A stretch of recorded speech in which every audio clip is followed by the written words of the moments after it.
Matius 6 ayat 16 sampai 18, dan apabila kamu berpuasa, janganlah muram mukamu seperti orang munafik. Mereka mengubah air mukanya supaya orang melihat bahwa mereka sedang berpuasa. Aku berkata kepadamu, sesungguhnya mereka sudah mendapat upahnya. Tetapi apabila engkau berpuasa, minyakilah kepalamu dan cucilah mukamu, supaya jangan dilihat oleh orang bahwa engkau sedang berpuasa, melainkan hanya oleh Bapamu yang ada di tempat tersembunyi. Maka Bapamu yang melihat yang tersembunyi akan membalasnya kepadamu. Sampai di sana pembacaan kita pada saat ini. Nah teman-teman, saya harus katakan ada beberapa orang Kristen yang punya asumsi yang keliru tentang puasa. Yang pertama adalah mereka berpikir puasa itu adalah satu bentuk disiplin rohani yang bisa menyogok Tuhan supaya Tuhan itu bisa mengabulkan doa yang kita panjatkan. Saya tidak tahu berapa banyak di antara orang Kristen yang punya pemahaman dia mengkopi atau mengikuti dari konsep puasa agama yang lain. Nah, saya tidak berbicara bagaimana konsep agama yang lain, tetapi banyak kali orang Kristen berpikir kalau saya punya sebuah keinginan yang sangat besar, saya harus melakukannya sebagai prasyarat, yaitu berpuasa. Itu adalah bentuk saya menguatkan kuasa doa saya. Nah, sekali lagi itu adalah asumsi yang keliru. Tuhan Yesus tidak pernah mengajarkan kepada kita bahwa kalau mau doa kita dikabulkan, maka berpuasalah. Sama sekali tidak pernah berkata seperti itu. Bahkan Alkitab memberikan kepada kita sebuah petunjuk bahwa kalau sekedar kita lakukan puasa sebagai ritual agama belaka, tanpa kita mengabaikan aspek rohani yang lainnya, maka bahkan Tuhan menegur bangsa Israel yang di dalam kitab Amos sangat menekankan soal puasa. Sementara kehidupan sehari-hari mereka jauh dari kata memenuhi atau taat kepada kehendak Tuhan. Itu asumsi yang keliru pertama. Yang kedua, asumsi yang keliru adalah puasa itu wajib hukumnya. Kalau keliru melakukan tata caranya, maka Tuhan itu nggak senang, atau Tuhan itu akan menghukum, atau Tuhan itu sangat tidak layak kepada setiap kita, tidak memberkati kita, dan seterusnya. Nah, begini, ada beberapa orang Kristen pada waktu di gereja saya melakukan doa puasa, bukan puasa doa ya, doa puasa. Mereka bertanya, aduh kalau sakit mah boleh nggak puasanya batal? Tuhan marah nggak? Pertanyaan-pertanyaan begitu muncul. Atau misalnya begini, puasanya orang Kristen boleh nggak sih minum? Kalau haus bagaimana? Nah, beberapa juga bertanya mungkin di dalam pikiran, kalau misalnya haus terus telan ludah, itu batal nggak puasanya? Atau kalau makan cuma permen saja, itu batal nggak? Nah, ada banyak beragam pertanyaan-pertanyaan yang detail-detail seperti itu.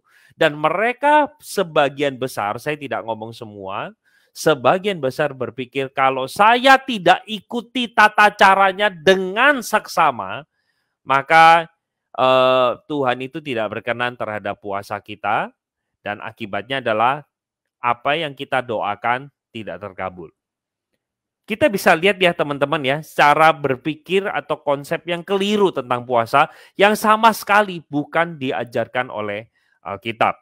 Maka dari itu saya mengajak kita kembali lagi, ini saya bahas secara khusus adalah puasa yang diajarkan oleh Tuhan Yesus di dalam Matius 6 ayat 16 sampai 18. Di sana dikatakan, dan apabila kamu berpuasa, janganlah muram mukamu seperti orang munafik. Mereka mengubah air mukanya supaya orang melihat.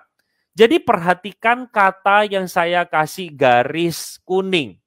Bahwa poin yang menjadi teguran Tuhan Yesus kepada mereka, atau biasanya ini ditujukan kepada ahli Taurat dan orang Farisi, mereka berpuasa mempunyai sebuah motif, yaitu supaya orang melihat. Maka Yesus memberikan sebuah saran, yaitu apabila kamu berpuasa, minyakilah kepalamu. Ya, cucilah mukamu. Sebenarnya bukan minyakilah, tetapi urapi mukamu. Jadi artinya kita itu harus menjaga soal motivasi. Nah, kita perlu tanya sama diri kita. Kalau saya berpuasa, itu motivasinya apa? Kebanyakan orang Kristen akan menjawab motivasinya berpuasa itu adalah Ya, supaya doa saya dikabulkan. Nah, saya mengajak kita untuk lihat sama-sama, sebenarnya harusnya tujuan puasa itu apa sih? Tujuan puasa itu tentu yang pertama saya sudah katakan, itu bukan nyogok Tuhan.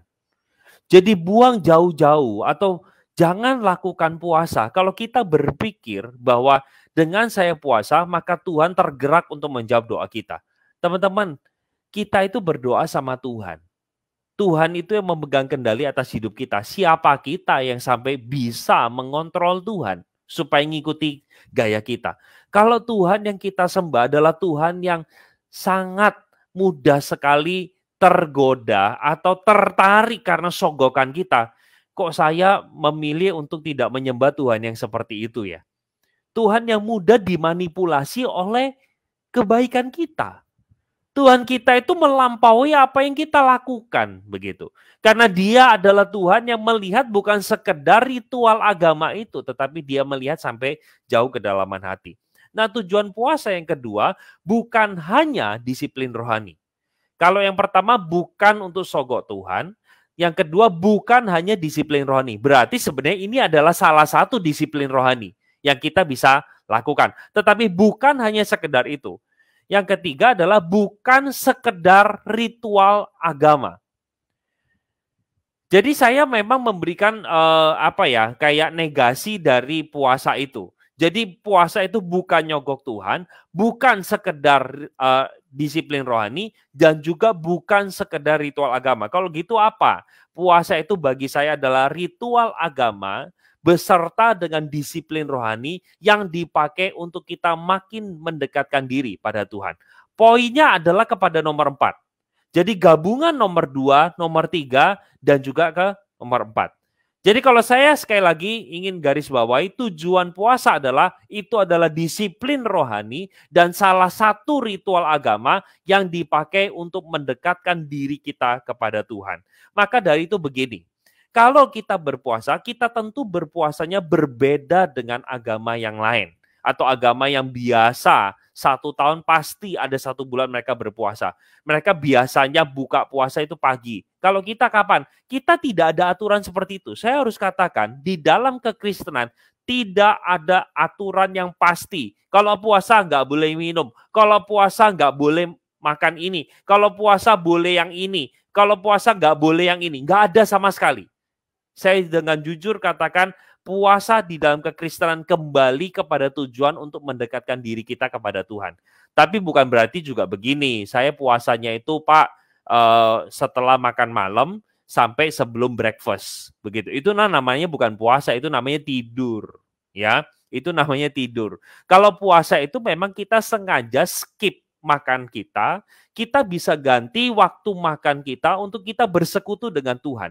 Jadi saya harus katakan bahwa puasa kita tidak ada artinya ketika kita tidak mendekatkan diri kepada Tuhan.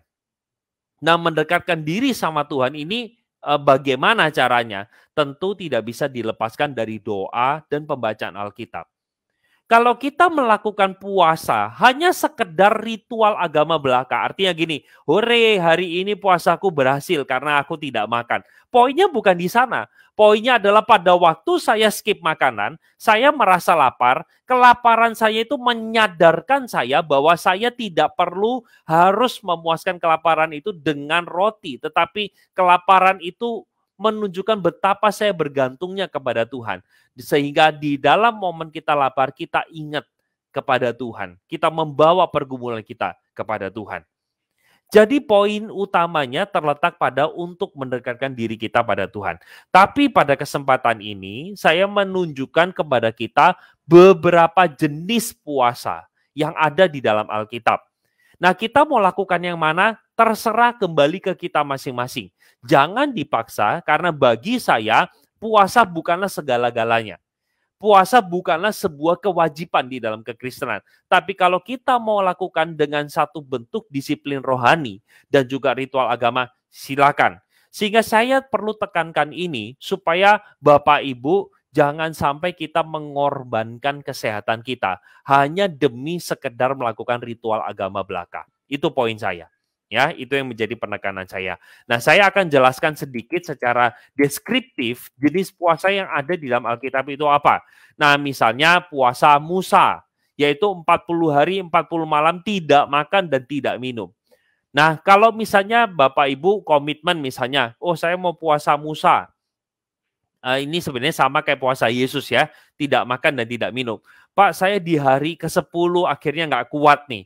Apa saya harus bertahan untuk 30 hari sisanya atau saya akhirnya batal? Nah, saya sekali lagi katakan bahwa kita bisa utamakan kesehatan. Jangan paksa diri kita. Kalau kita bisa bersyukur, kalau enggak masalah. Begitu ya. Jadi kalau misalnya di hari ke-10 kita sudah nggak kuat, kita mau minum, silakan saja. Gitu. Jadi Tuhan itu bukan tertarik dengan ritual agama yang kita lakukan, tapi dia cenderung untuk melihat hati kita. Ada jenis puasa yang kedua itu puasa Ester. 3 hari 3 malam tidak makan dan tidak minum. Nah puasa Tuhan Yesus ini sama dengan Musa. 40 hari 40 malam.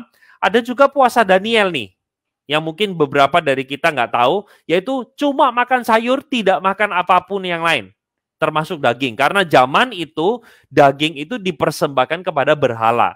Jadi Daniel ingin menunjukkan kepada orang-orang zamannya itu, untuk bahwa aku anak Tuhan, aku berbeda dengan kamu.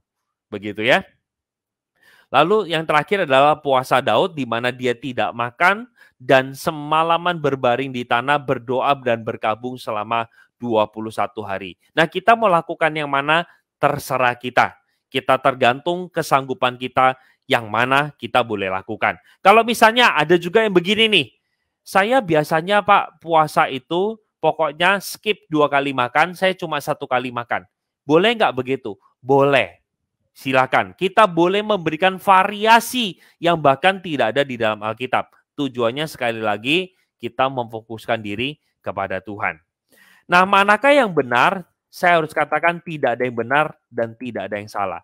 Yang terpenting di dalam puasa itu adalah motivasi kita dan kita mendekatkan diri kepada Tuhan. Nah, saya rindu materi yang singkat ini boleh membantu kita memahami makna puasa. Sekali lagi penekanan yang Yesus berikan di dalam berpuasa ini adalah kepada bagaimana motivasi hati kita dan kita mendekatkan diri kepada Tuhan.